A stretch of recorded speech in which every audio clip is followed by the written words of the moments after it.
welcome back again. Selamat datang kembali. Teman-teman tetap semangat nih sepertinya ya. Buktinya teman-teman sudah lanjut sampai ke episode 6. Okay, and at this moment, at this topic, we are going to study about how to arrange sentences, how to make sentences very easily without thinking. Wah, keren kan? Jadi bagaimana bikin kalimat panjang tanpa mikir. Nah, jadi sebenarnya teman-teman nih, kalau kita paham ini ya, kalimat, struktur kalimat bahasa Inggris dan bahasa Indonesia ya, it is almost similar ya, hampir sama. Karena susunannya SPOK ya, subjek, predikat, objek, keterangan. Sama, misalnya saya makan roti, kan SPO tuh. Nah, keterangannya misalnya tadi pagi, keterangan ada dua, ada waktu, ada tempat, ada keadaan, ada tiga. Nah, berarti saya makan roti. Nah, kita bicara SPO dulu ya, saya makan roti. Berarti kalau diterjemahin ke bahasa Inggris itu nggak berubah teman-teman. I eat bread, gampang kan? Saya minum kopi, kamu minum kopi. Terjemahannya sama, lurus saja. I drink coffee, kan nggak ada yang berubah. Maksudnya nggak ada yang dibolak-balik gitu. Nah itu tuh kalimat dasar.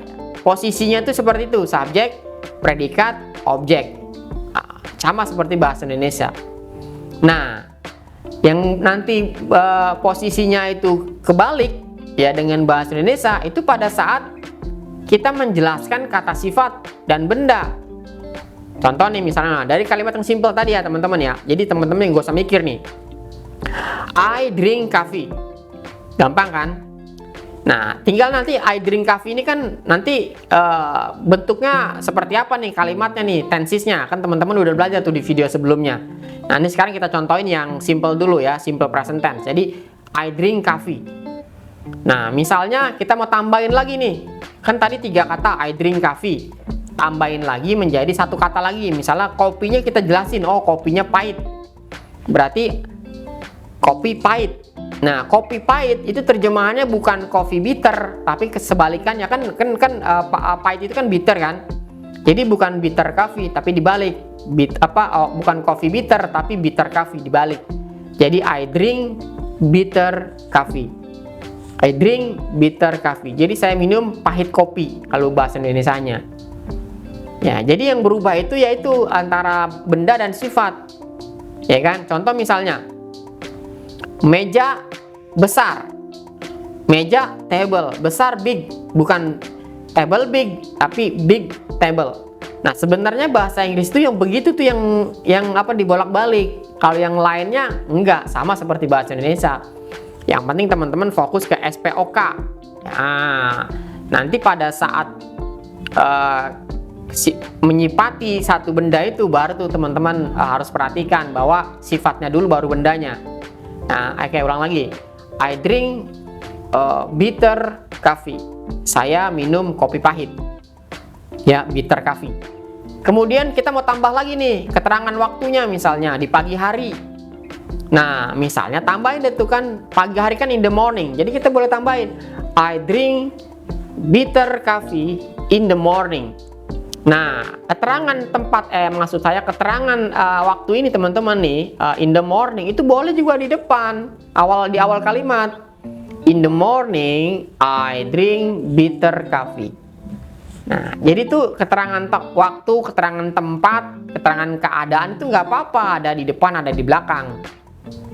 Ya kan? Jadi in the morning I drink bitter coffee. Gampang kan? Atau I drink bitter coffee in the morning. Jadi boleh dibolak-balik. Nah, seperti itu. Jadi itu adalah kalimat dasar. Atau kita mau tambah lagi keterangan tempat. I drink coffee at home in the morning. Jadi tambahin di rumah, at home in the morning. Atau at home-nya di depan boleh nggak? Boleh. At home I drink coffee in the morning. Boleh juga. Jadi teman-teman gak usah terlalu kaku. Yang nggak boleh dirubah posisinya itu adalah SPO, subjek, verb, sama objek. Itu yang nggak boleh dirubah. Jadi kalau I drink coffee, jadi jangan drink I coffee, nggak gitu ya. Sampai sini clear ya teman-teman ya. Jadi teman-teman tuh fokusnya ke SPO aja udah. Selebihnya selain SPO itu boleh di depan, boleh di belakang, nggak apa-apa.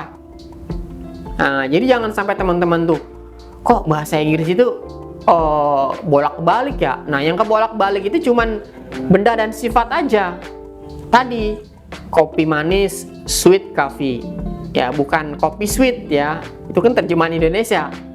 Nah, itu yang harus teman-teman perhatikan. Nah, makanya ketika kita ngomong bahasa Inggris mau panjang lebar, kalau kita ngerti pola ini teman-teman, I am sure you will be speaking English very well. Ya, saya yakin Anda akan ngomong bahasa Inggris dengan begitu baik ya. Kenapa? Karena sudah tahu pola kalimat. Oh, ternyata itu ya pola kalimat yang sederhana. Intinya SPO, udah fokus di situ tuh sama kayak bahasa Indonesia.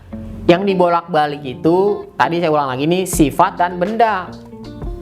Ya kan? Nah, misalnya tadi lagi saya kasih contoh lagi nih, misalnya lantai, floor, ya kan, kotor, dirty. Berarti kalau lantai kotor, dirty floor, bukan floor dirty. Nah, itu aja tuh yang dibalik terjemahannya. Kalau yang lain mah sama aja, ya kan? Jadi seperti itu teman-teman. Ini yang harus teman-teman pahamin ya, dan tentu harus banyak latihan nih. Oke.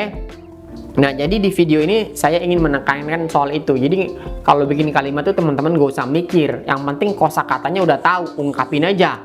Ya kan? Karena sama dengan bahasa Indonesia, susunan kalimatnya. Ya, yang beda cuman tadi ya, saya ulang sekali lagi nih, yang beda cuman kata benda dan kata sifat. Jadi sifatnya dulu baru bendanya, bukan bendanya dulu baru sifatnya. Itu Indonesia kan. Nah, jadi seperti itu. Oke, saya pikir ya I think on this topic, I think that's enough. Ya, semoga apa yang saya sampaikan ini teman-teman bisa mendapatkan clue-nya, dan yang paling penting setelah ini teman-teman langsung action bahwa oh iya juga ya, ternyata bikin kalimat itu gampang dan sederhana. Ya, SPO aja fokusnya. Selebihnya boleh di depan, boleh di belakang. Oke? I think that's enough. Thank you very much. See you on next videos.